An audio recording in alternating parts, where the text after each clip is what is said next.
Bom dia, pessoal. Bom dia. Me chamo Fernanda Camecran, né? Fui apresentada, sou diretora do Diretório Central dos Estudantes da UFC, diretora acadêmica da Biologia. Sou do coletivo Pajeú e também sou do coletivo Sarigueia Cangatu, que é um coletivo de indígenas em retomada aqui de Fortaleza, aqui do Ceará. E eu, enfim, trouxe várias coisas para falar e eu queria iniciar trazendo um pouco do cenário de como está lá em Belém do Pará. A cidade que vai nos receber, a cidade que vai receber a COP30. E como, de fato, né, a COP30 tem impactado a vida da população paraense. Eu sou paraense também, sou nascida em Belém do Pará, mas tive a criação compartilhada aqui no Ceará, mas fico muito feliz de alguma forma poder contribuir trazendo essa visão diretamente lá do Pará, né?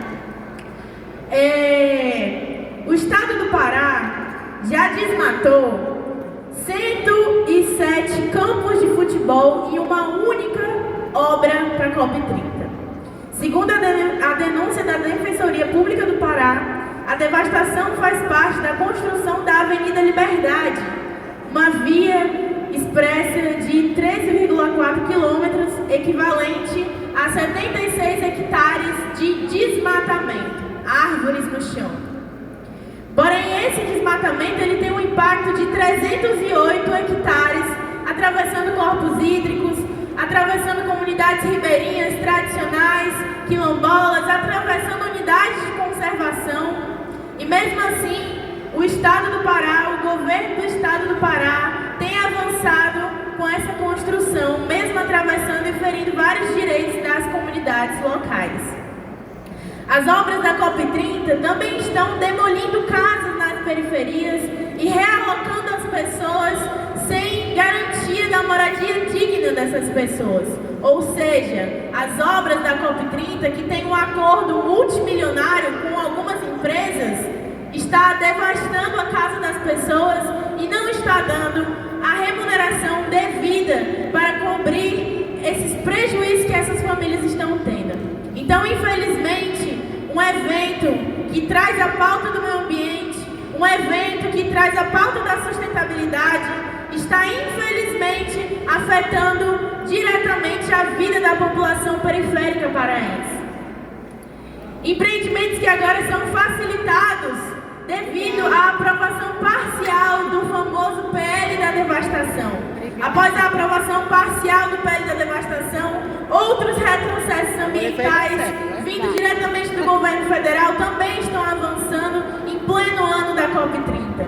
Isso, infelizmente, é uma realidade. Aqui no Ceará, a gente também tem passado por alguns cenários tristes e de retrocessos ambientais imensuráveis, inexplicáveis, do quanto isso está afetando a população cearense. Queria começar destacando o interesse de exploração de urânio e fosfato em Santa Quitéria. Urânio e fosfato em Santa Quitéria para gerar energia nuclear para a França? Fosfato para o agronegócio? Urânio, esse urânio que mal começou a ser explorado já está causando câncer na população, está contaminando a água da população cearense. Isso é uma realidade, está sendo especulado e é uma coisa que infelizmente é do interesse do governo estadual. Usinas eólicas que têm prejudicado fortemente a vida das comunidades tradicionais, as usinas eólicas que são colocadas de forma indevida do lado da casa dessas comunidades, que têm trazido diversos prejuízos para a comunidade, tanto de estrutura como o conforto psicológico dessas comunidades, que têm que lidar todo santo dia com essas usinas eólicas que prejudicam a sua vida. Lembrando, nós queremos uma transição energética limpa sim, mas nós queremos uma transição energética justa e que não acabe com a vida das comunidades tradicionais. A gente também tem que falar do avanço do desmatamento, principalmente na região de Guaramiranga, por exemplo, que tem acabado com o resquício de Mata Atlântica no nosso Ceará. Isso não é aceitável, isso é, na verdade, inadmissível. Em plena emergência climática, avançar com o desmatamento no nosso Ceará. A carcinicultura, que também tem desmatado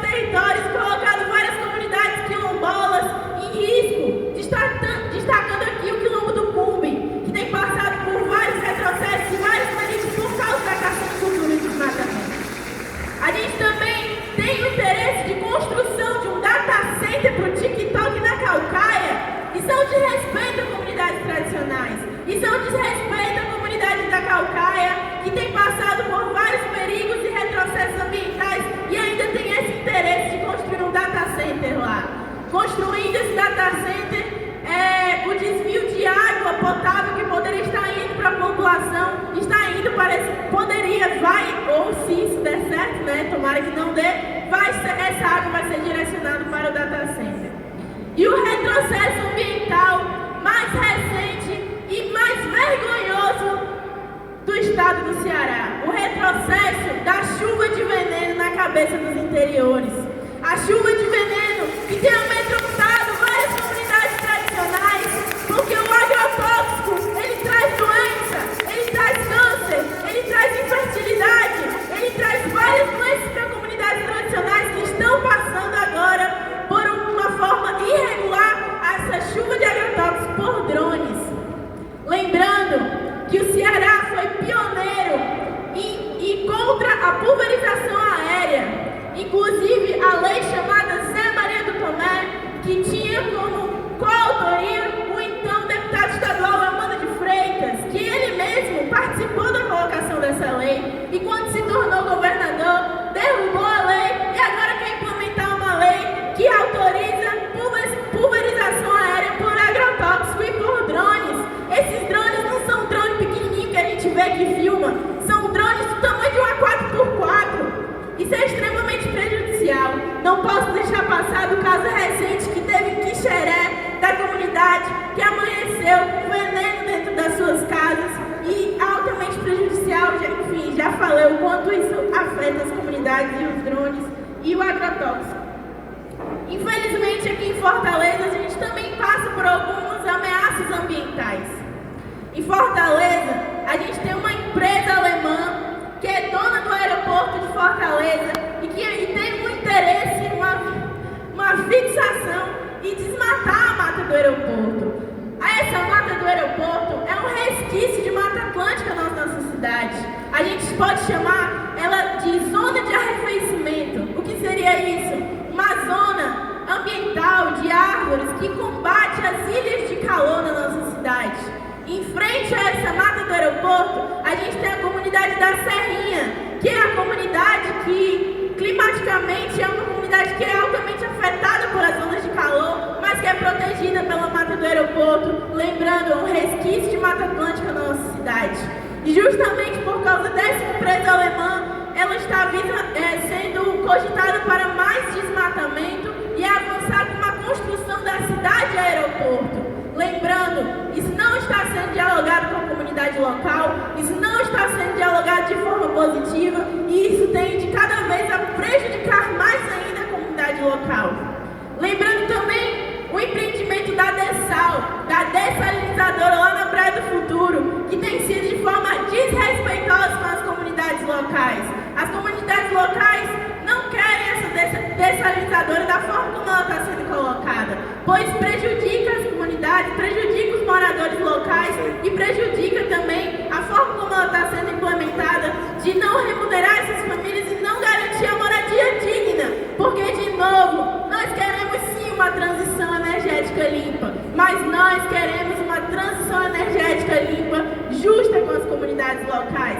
As queimadas no Parque do Cocó, que acontecem recorrentemente e, infelizmente, a gente precisa de uma ajuda maior para controlar essas queimadas e não destruir aquilo que a gente tem de mais precioso, que é a nossa vegetação local.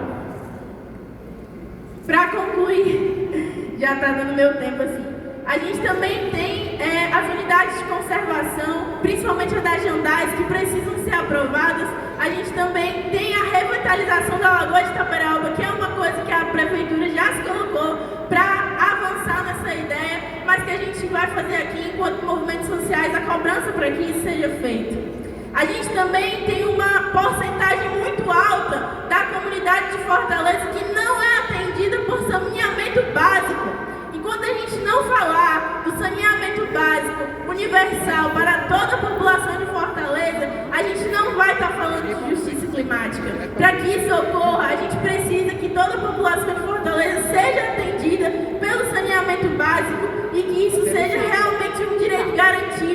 porque o esgoto, as chuvas, quando alagam a casa das pessoas, o esgoto invade a casa das comunidades.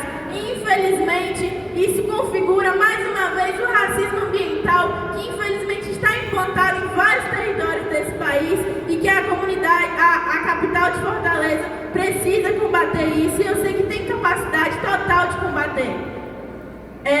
A falta de articulação também para receber os imigrantes na nossa cidade. Com o avanço da emergência climática, a adaptação é crucial, e falar de adaptação é também a capacidade de receber os imigrantes. E aí, gente, para concluir mesmo a minha fala, não tem como a gente falar de inclusão e sustentabilidade se a gente não falar que os conhecimentos ancestrais, os conhecimentos indígenas, os conhecimentos dos povos tradicionais e quilombolas, eles são cruciais, cirúrgicos, necessários para que a cidade de Fortaleza verdadeiramente avance na proteção ambiental, verdadeiramente coloque-se como uma capital que entende e guarda o meio ambiente, que preserva a sua natureza. A gente precisa cuidar de cada ponto como esse. A gente precisa entender que não tem como dizer que é a capital que é a mais desenvolvida, a capital de todos, a capital do meio ambiente, se esses pontos não forem de fato colocados com atenção, colocados como uma prioridade para a cidade, para o governo do estado.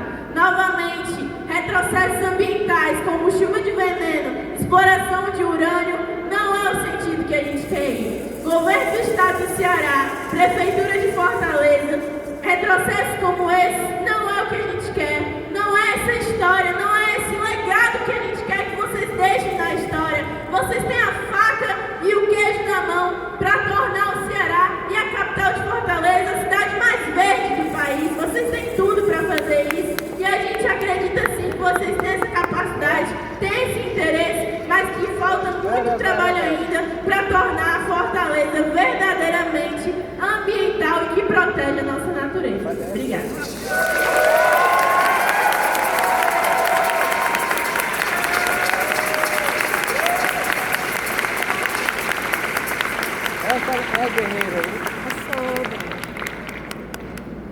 Parabéns, Oi, gente. Fernanda, você foi extremamente cirúrgica. Eu não tenho nem mais o que falar, mas eu acho que eu posso trazer um dado que embasa o que você traz e justifica. Justifica não, ele embasa, ele dialoga com isso. Vocês sabem quem toma as decisões para que esses grandes feitos ocorram, essas grandes questões de logística, financiamento, políticas públicas? São as pessoas que se formam, que são formadas, que entram no mercado de trabalho, que estão dentro das estruturas. Quantos de nós, que são os grupos mais afetados pela mudança climática, estão nesses locais de decisão profissional, recebendo grana, dinheiro, investimento, para que a gente faça o nosso trabalho? Muitos de nós, hoje, como eu e Fernanda mais jovens, trabalhamos de forma voluntária, trabalhamos com doações. Inclusive a minha ONG, hoje ela trabalha com doações, microbolsas, microfinanciamentos que não chegam nem a 0,005 do que o financiamento climático distribui para os países em desenvolvimento para poder lidar com a mudança climática e atender os nossos povos.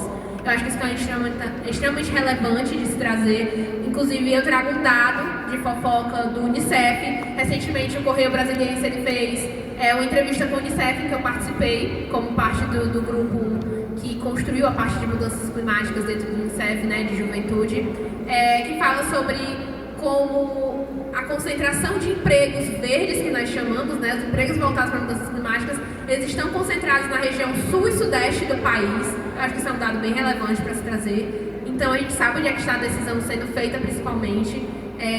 Quem tem o privilégio de poder estudar, concluir a sua graduação e estar nesses empregos que fazem essas decisões, mas a gente tem um dado que é muito estratégico de que o Ceará está entre os primeiros estados em que jovens ocupam essas vagas.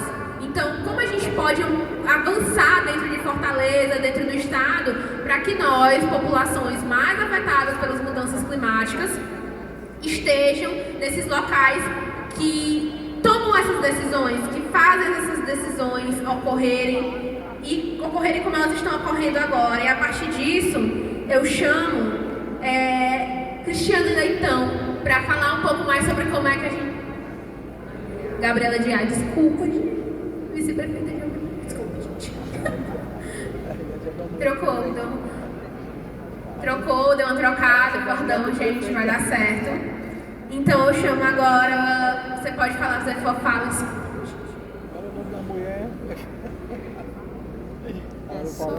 Imagina, Sabrina, para mim é uma honra estar aqui representando a nossa primeira dama do município, a Cristiane Leitão, uma mulher honrada que gosta de trabalhar o sistêmico e que junto comigo iniciou aqui em Fortaleza o Plano Fortaleza Inclusiva, que a gente vai discutir um pouco. Para saber aqui, quem já ouviu falar do Plano Fortaleza Inclusiva, levanta a mão.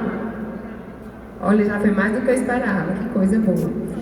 Bom, eu gostaria de iniciar minhas palavras, primeiro agradecendo a nossa ancestralidade, agradecendo a maneira como que nós começamos o dia hoje, em nome da Tera e da Fernanda. Gostaria de fazer minha autodescrição.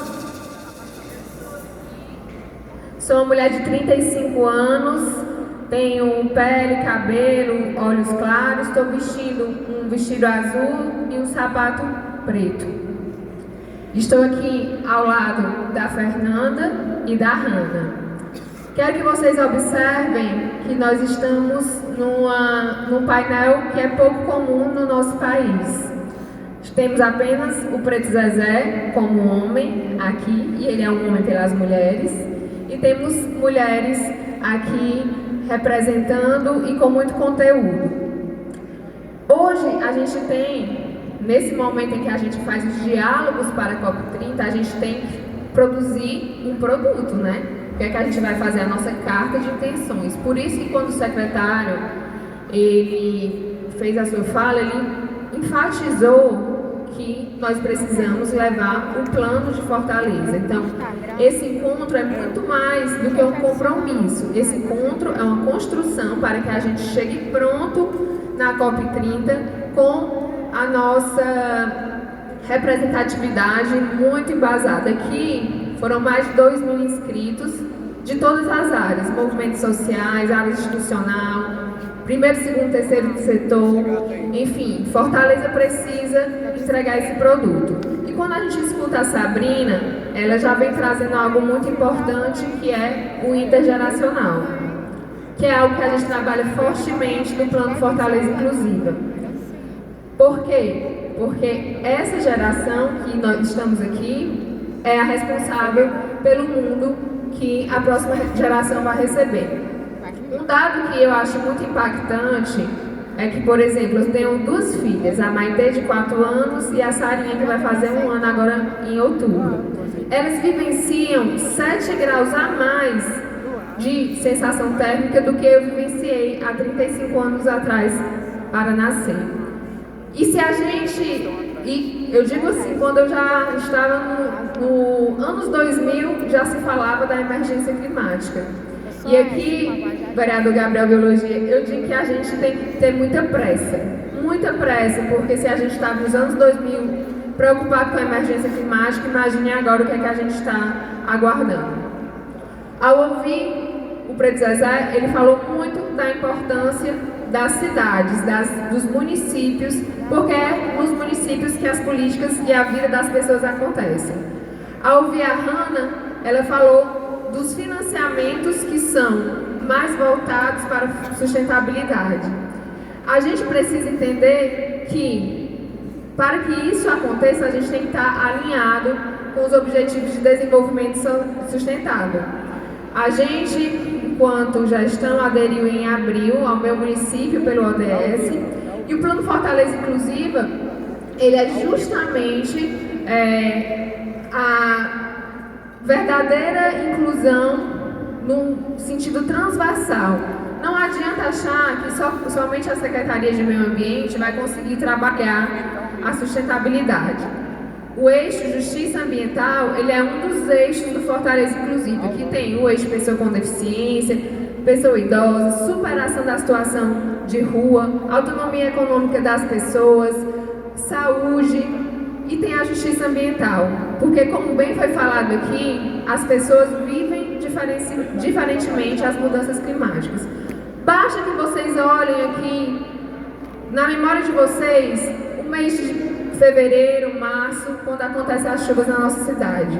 Quem é que é mais prejudicado? As pessoas que estão às margens do Rio Gavião, do Maranguapinho, do Cocó. São essas pessoas que perdem as suas casas, são essas pessoas que adoecem, são essas pessoas que têm dificuldade em acesso ao saneamento. Nós pegamos Fortaleza, o prefeito Evandro pegou Fortaleza com muita dificuldade, todo mundo sabe disso. Mas, em especial, na agenda ambiental e na participação social, era algo que estava muito alarmante. Tinha sido reduzido para 16% a área verde do município. E, quando a gente faz esse encontro aqui, com tanta participação, é para que a gente entenda que, além dos fóruns territoriais realizados pelo IPLAN, além das discussões que estão acontecendo na Câmara sobre o plano diretor, é importante que a participação social esteja em todos os âmbitos das decisões políticas.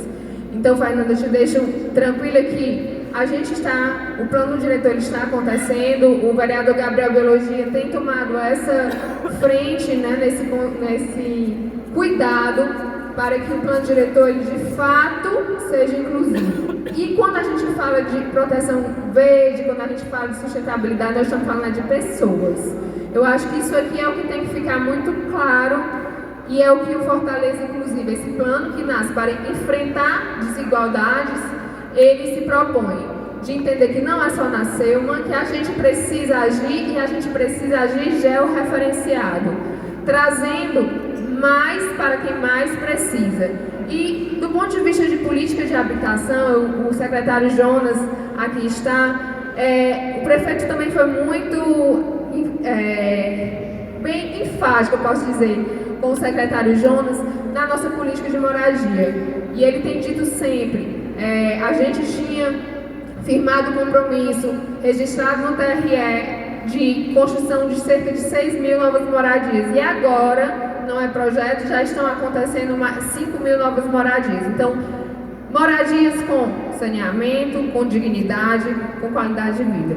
Então, temos muito, mas muito a avançar. Mas, nesse momento, eu quero que todos se apropriem do Plano Fortaleza Inclusiva, esse plano que é a concretização do meu município pelo ODS, que é a partir de um plano como esse, que a gente pode pleitear investimento internacional, que é a partir de planos como esse, que a gente inclui a participação social e que a gente coloca no orçamento. E aí, um dado também que é importante para o vereador Gabriel acompanhar, a gente enviou o PPA estratégico, né, com cerca de 70% de tag Fortaleza Inclusiva. Então é importante que a Câmara esteja lá, presente, atuando. E que a Câmara chame, convoque todos os movimentos sociais, toda a população de Fortaleza, porque o que a gente mais precisa deixar de legado nessa cidade é o pertencimento. É realmente a responsabilidade do dar e receber. E que a gente tenha esse cuidado com a cidade. Ficamos sempre à disposição. Muito obrigada.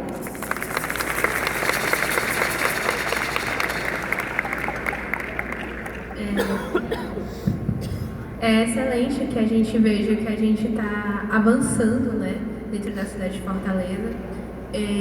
Eu acho que é importante que a gente reflita, né, sobre o que a gente tem avançado, sobre o que tem dialogando.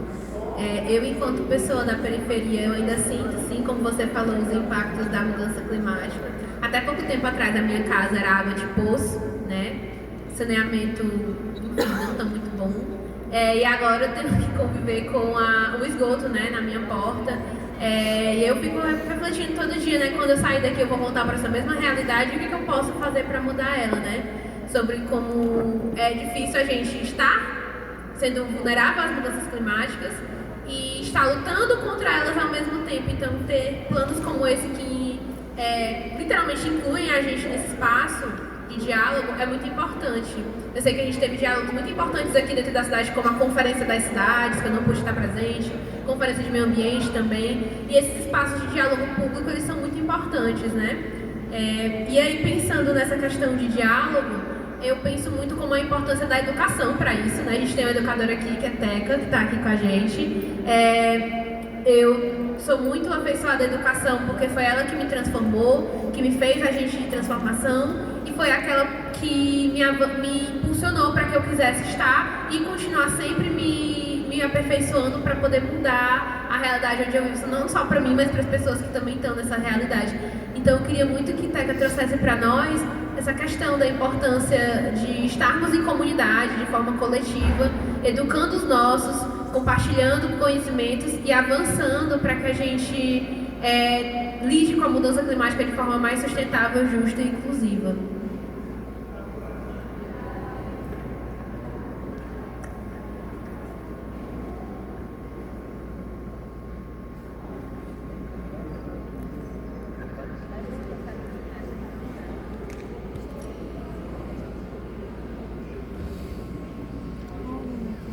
Bom dia, como já fui apresentada, eu vou direto no assunto. Pois desde manhã que eu estou gostando muito, né, da preocupação da Prefeitura de Fortaleza referente à questão do ambiente, do clima, fazer a limpeza nas periferias. Estou achando isso muitíssimo interessante.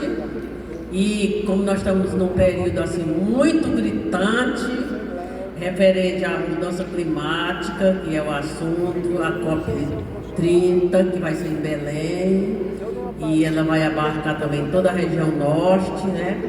E também eu gostaria de falar aqui sobre os avanços e também os desafios, né?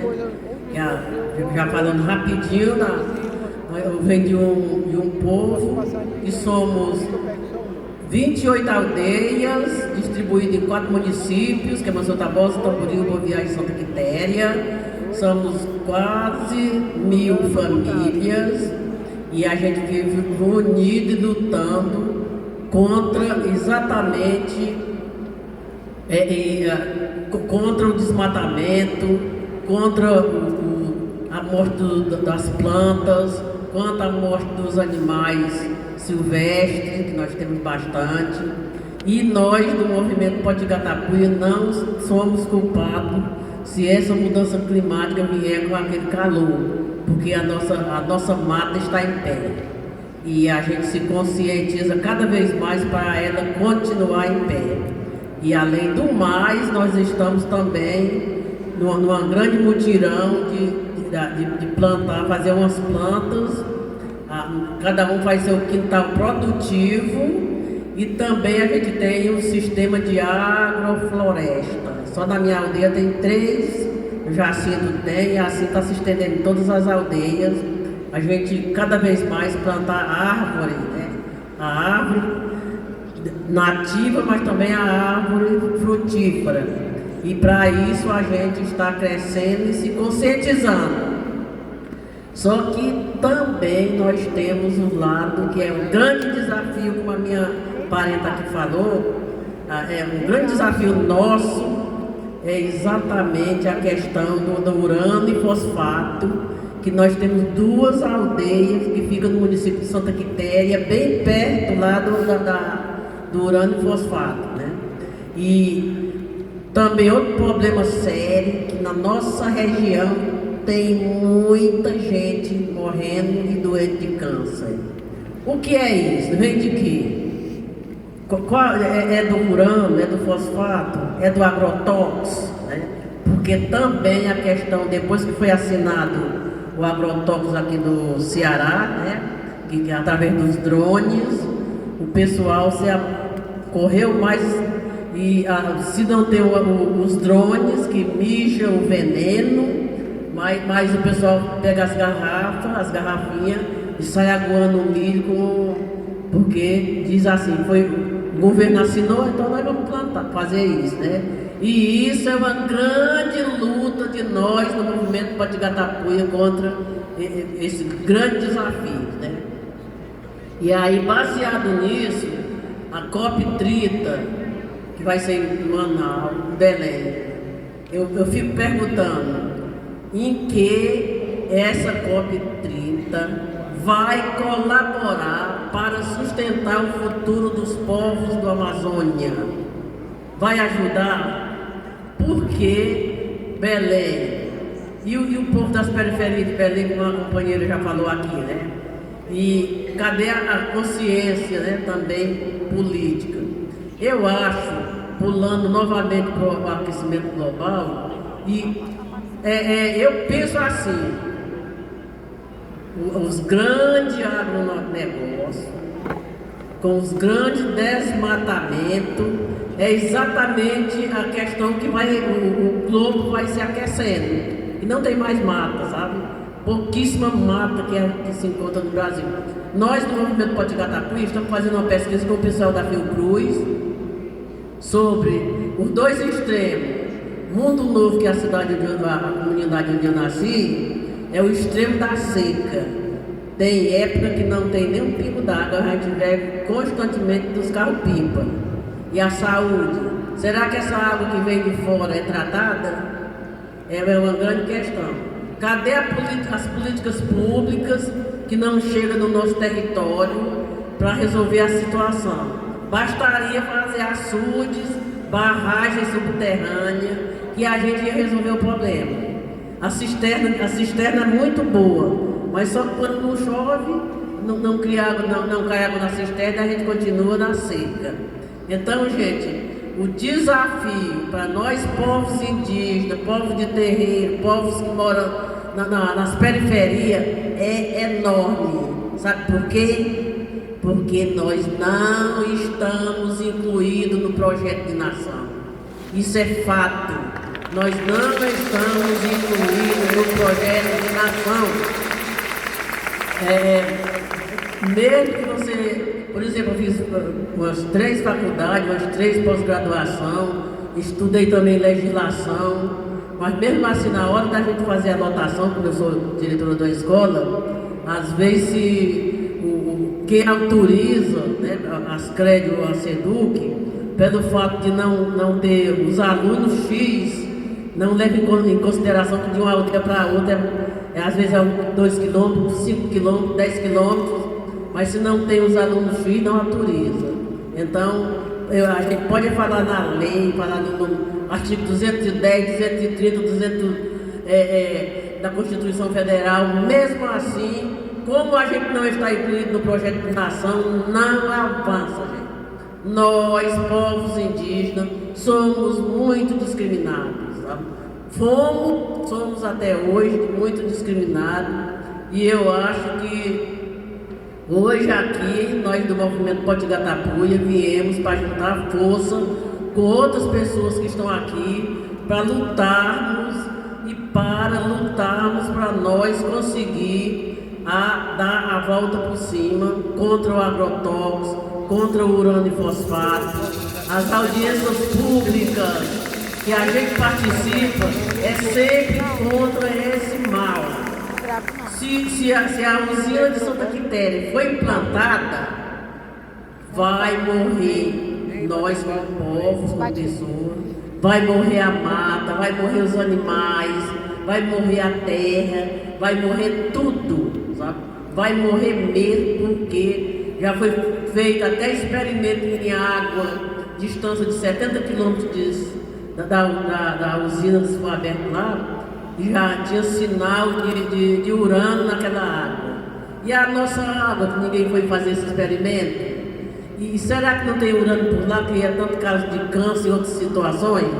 Então, gente, o globo está doente, o mundo está doente, e essa doença está abarcando todos nós, de modo especiais, nós, povos indígenas, de terreiro, mulheres, pessoal de periferia, como a colega também aqui falou. Quando a gente vinha chegando aqui, tinha muita gente deitada nas calçadas, né? Eu soube através de uma amiga minha que tem pessoas aqui que estão nas calçadas que não é nem aqui do Ceará, nem de outros locais, porque são empurrados da território. E aí, meu muito obrigada, que já estão dizendo 10 minutos, mas eu queria falar isso para vocês, que a terra já é nossa, a língua também é. A terra já é nossa.